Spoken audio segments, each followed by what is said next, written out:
బైబిల్లో కీర్తన 51వ కీర్తన 12వ వచనాన్ని మనం చదువుకుందాం. 51లో 12 వాక్య భాగాన్ని చదువుకుందామండి. నీ రక్షణ ఆనందము అంటే అర్థమైందంటే ప్రియులారా, మొదటి ఆనందం, మొదటి సంతోషము దేనివల్ల మనకు వస్తూ ఉన్నదంటే బైబిల్లో మనకు రక్షణ కలుగు చేసి. స్తోత్ర స్తోత్ర. ఇంట్లో రక్షింపబడని వాళ్ళు ఉన్నారు, వారు రక్షణలోనికి రావాలని ఒక తీర్మానం నీకు ఉందా? భార్య ప్రార్థనకు వచ్చింది, భార్య వరకు చూసుకుండేది. భర్త ప్రార్థనకు వస్తాడు, భర్త వరకు చూసుకుంటారు. ఏమండి, ఒక్కొక్క ఇంట్లో భార్య దారి భార్యది, భర్త దారి భర్తది, పిల్లల దారి పిల్లలది. మీకు అర్థమవుతుందో లేదో? రక్షింపబడిన వారు ఉన్నారు చూసారా? ఈ రక్షింపబడిన వారి జీవితంలో ఏం కలుగుతుందంటే, రక్షణ అంటే మారు మనసు పొందటం, బాప్తిసం పొందటం. చూడండి, అపోస్తలుల కార్యం 9:18. అప్పుడు అతని కన్నుల నుండి పొరల వంటివి రాలగా దృష్టి కలిగి లేచి బాప్తిసం పొంది, ఆ తరువాత అతడు ఆహారం పుచ్చుకొని బలపరచబడెను. చప్పట్లు కొడదామా గట్టిగా గట్టిగా? అంటే దేవుడిచ్చే ఆనందము, సంతోషము, రక్షణనిచ్చి, ఈ రక్షణలో మనకేమున్నదంటే బలము. మీకు అర్థమవుతుందో లేదో? నీ ఇల్లు బలహీనంగా ఉంది, నీ కుటుంబం బలహీనంగా ఉంది, నీ వారు బలహీనంగా ఉన్నారు, రక్షణ లేదు. ఏమీ లేదు. చెప్పండి. కొంతమంది రక్షణ పొందిన వారులాగా ఉంటారు, కానీ లోపల వాళ్ళకి రక్షణ ఉండదు. అంటే వాళ్ళకి మారు మనసు ఉండదు, వాళ్ళు వేషధారణ. చెప్పండి, ఎవరు వీళ్ళు? దేవుడు ఏమన్నాడు? వేశ్యనైనా క్షమిస్తాడంట. తప్పైపోయింది అన్నప్పుడు, అమ్మ ఇక నుంచి నువ్వేం చేయబోకు, ఇక నుంచి పాపం చేయబోకు, అయిపోయింది చాప్టర్. ఇంకా ఆమె చేసిన ఆ 100 తప్పులు ఏమైంది? ఇక పాపం చేయొద్దన్నాడుగా, నేను క్షమించా. వేషధారణ ఉంది చూసారా? వాళ్ళు బాప్తిసం తీసుకున్నట్లుగానే, వాక్యం చదువుతున్నట్లుగానే, ప్రార్థన చేస్తున్నట్లుగానే, పైకి బాగున్నట్లుగానే వీళ్ళు ఎలాగైనా గొడవ పడాలి, కొట్టుకోవాలి. పైకేమో సమాధానపరిచినట్లుగా.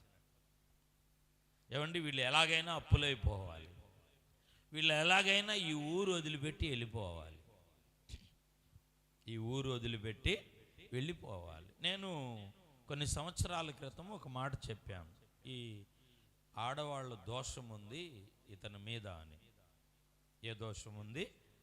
ఆడవాళ్ళ దోషం. మా నాన్న అనేవాడు, ఆ లేడీస్ని ఏడిపించకూడదయ్యా, ఓ దెబ్బ కొట్టకూడదు, వాళ్ళు బాధ కలగకూడదు, పరదేశీయులను మనం ఆదరియాలి, ఆడవాళ్ళ జోలికి పోకూడదు, వాళ్ళని ఇబ్బంది పెట్టకూడదు, తల్లి ఉండని, భార్య ఉండని, అక్క ఉండని, చెల్లి ఉండని అని. మీకు అర్థం చేసుకోండి. ఏమండి, చెప్పేవాడు. మారు మనసు లేని ఆ రోజుల్లోనే ఆయన చెప్పేవాడు. నేను ఇవన్నీ కొంచెం అనుభవాలు, దేవునిలోకి రాకముందు నుంచి కూడా నేను నేర్చుకున్నాను ఇవన్నీ కూడా. కొన్ని ఒకతను నేను చూశాను, నేను అతనికి ప్రార్థన చేస్తే దేవుడు బయలుపరిచాడు. నేటికి ప్రియులారా, వాళ్ళు ఉసిరే కొట్టేసింది ఆయనకి. వాళ్ళు ఉసిరే ఏమైందండి? కొట్టేసింది. నేను అంటాను, వేషధారణ ఇది ఏమై ఉన్నది చెప్పండి? వేషధారణ. వేశ్యనైనా క్షమిస్తాడు. వేషధారణ అంటే రక్షణ పొందిన వారు బలంగా ఉంటారు. పౌలు పాపం ఒప్పుకున్నాడు, మారు మనసు పొందాడు, అతడు బాప్తిసం తీసుకున్నాడు, శరీరములోను రక్తంలో పాలుభాగస్తుడయ్యాడు. ఇప్పుడు అతని మీదకి దేవుని బలం దిగింది. దావీదుని అభిషేకించినప్పుడు దావీదు మీదకి దేవుని యొక్క బలం నాటి నుండి బలంగా దిగింది, దేవుని ఆత్మ. ఈరోజు రక్షింపబడినా మనం బలహీనంగా ఉన్నాం, మారు మనసు పొందినా బలహీనంగా ఉన్నాం, బాప్తిసం తీసుకున్నా బలహీనంగా ఉన్నాం, రొట్టె ద్రాక్షారసం తీసుకున్నా బలహీనంగా ఉన్నాం. జాన్ వెస్లీ గారి గురించి నేను చెప్తా ఉంటాను కదా, అప్పుడప్పుడు అక్కడక్కడ చాలాసార్లు రికార్డు కూడా అయింది. జాన్ వెస్లీ గారు సువార్త సేవకు వెళ్తే సరైన రక్షణ అనుభవం లేదు అతనికి. రక్షింపబడిన వాళ్ళు అంటే క్రీస్తులోకి బాప్తిసం తీసుకున్న వాళ్ళు క్రీస్తును ధరించుకున్నట్లంట. ఇప్పుడు మారు మనసు పొంది ఉన్న మనం అప్పులో వాళ్ళు వచ్చి అడుగుతారా మనం ఎవరిని ధరించుకున్నాం చెప్పాలి. ఎవరిని ఒకళ్ళు అడిగారు అనుకోండి, క్రీస్తుని ధరించుకున్నాం కాబట్టి క్రీస్తు ఏం చేస్తాడు, వెంటనే అప్పుని చెల్లిస్తాడు. ఒకవేళ శత్రువులు ఎవరైనా వస్తే, ఇప్పుడు మారు మనసు పొందిన వాళ్ళు, బాప్తీసం తీసుకున్న వాళ్ళు, శరీరములో రక్తములో పాలిభాగస్తులైన వాళ్ళు ఆయన్ని ధరించుకున్నట్లు ఇప్పుడు ఎవరైనా వచ్చి ప్రియులారా శత్రువు వచ్చినా ఏమవుతాడు, వీళ్ళని ఏమి చేయలేడు. జాన్ వెస్లీ గారికి రక్షణ అనుభవం తెలియదు, సేవకి వెళ్ళిపోయాడంట. చాలా ఆటంకాలు వచ్చేసింది. వాళ్ళు అడిగారంట, బాప్తిసం అంటే ఏందయ్యా, తెల్ల ముఖం వేశాడు. రక్షణ అంటే ఏందయ్యా, తెల్ల ముఖం వేశాడు. బాప్తిసం అంటే ఏంటి, మారు మనసు అంటే ఏంది, శరీరము రక్తం అంటే ఏంటి, నువ్వు ఆరాధన చేస్తున్నావు ఏమి, అది తెలియకుండానే తీసుకున్నాడు, తెలియకుండానే భక్తి చేస్తున్నాడు. మనం ఇళ్ళకెళ్ళి ప్రార్థన చేసుకోవాలి. శరీరమును తిన్నామయ్యా, నీ రక్తాన్ని త్రాగాము, నిత్య జీవాన్ని ఇయ్యి. నేను నిన్ను ధరించుకున్నానయ్యా, నా మీదకి ఏ శత్రువు రాకూడదు, నా శరీరము నా ఆత్మ అవమానము తేకూడదు. అర్థం చేసుకోండి ప్రియులారా, దేవుని వాక్యములో మనం చూస్తున్నాం. ఇప్పుడు జాన్ వెస్లీ గారు అక్కడికి వెళ్ళి ఈ అనుభవం తెలియక అక్కడ ఫెయిల్ అయిపోయి తిరిగి వస్తుంటే ఆ నావలో పడవలో పెద్ద తుఫాన్ రేగిందండి. అప్పుడు అనుకున్నాడండి, ఈ సేవకి ఎందుకు వచ్చాను, పరిచర్యకి ఎందుకు వచ్చాను. అక్కడికి వెళ్తే అక్కడేమో సేవలో నన్ను తీసుకోలేదు, ప్రశ్నలు వేశారు, నేను నిలబడలేకపోయాను. తిరిగి వస్తుంటే పెద్ద తుఫాన్ వచ్చింది, నేను అద్దరికి చేరతాను, ఇంటికి వెళ్తానో లేదో, చనిపోతానేమోనని ఆ నావలో ఒక మూలలోకి వెళ్ళి భయపడుతూ కూర్చున్నాడు. భయపడుతూ కూర్చుంటే ఒక 4-5 కూడి బాగా ఆత్మతో నింపబడి ప్రార్థనలు చేస్తున్నారంట. కొద్దిసేపట్లో ఏమైపోబోతుంది, అది మునిగిపోబోతుంది. వీళ్ళు ఏం చేస్తున్నారు, వీళ్ళు ప్రార్థన చేస్తూ ఉన్నారంట ఆత్మతో నింపబడి. జాన్ వెస్లీ గారికి పిచ్చెక్కిపోయింది, తలగొక్కుంటూ వచ్చి, కొద్దిసేపట్లో చనిపోబోతున్నాం, మునిగిపోబోతుంది.